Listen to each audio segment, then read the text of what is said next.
Hey everyone, I'm here with another tutorial. This time I want to show you a quick workflow how you can get stuff from Blender to Liquigen and back to Blender to get some really fast, high quality liquid simulations. So let's just get to it. First we will hop into Blender and we are gonna export our objects. You want to separate the domain or the object that is gonna hold the liquid. You also want to export the emitter if you have one animated within Blender. You can of course do that in Liquigen, but if you want more control of it, you can prepare it in Blender and export to FBX. While exporting it to FBX, you want to choose selected objects. Make sure that if your object is animated, that you bake all actions into one, because you will have to select it in Liquigen to get the correct animation. That's about it. Export FBX. So we jump into Liquigen and we're going to import our models. We put our import node, we choose FBX, we find our file, we make sure that the scale is correct here in Liquigen, and we will note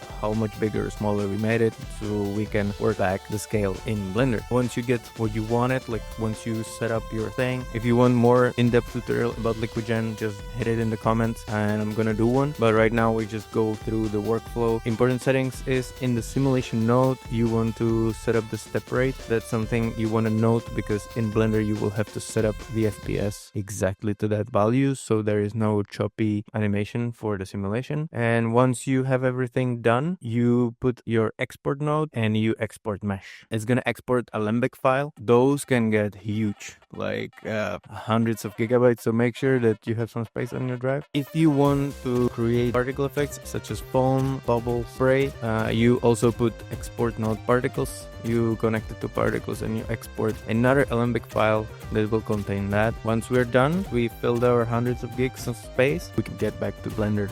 Back in Blender, we go File, Import Alembic file, we can just drop it in. Make sure you choose Validate Meshes, just to make sure that there was no any mistake during the export from Liquigen. Once that's done, you can see it's set the frame range to what the liquid has, like how many frames you export it out of Liquigen.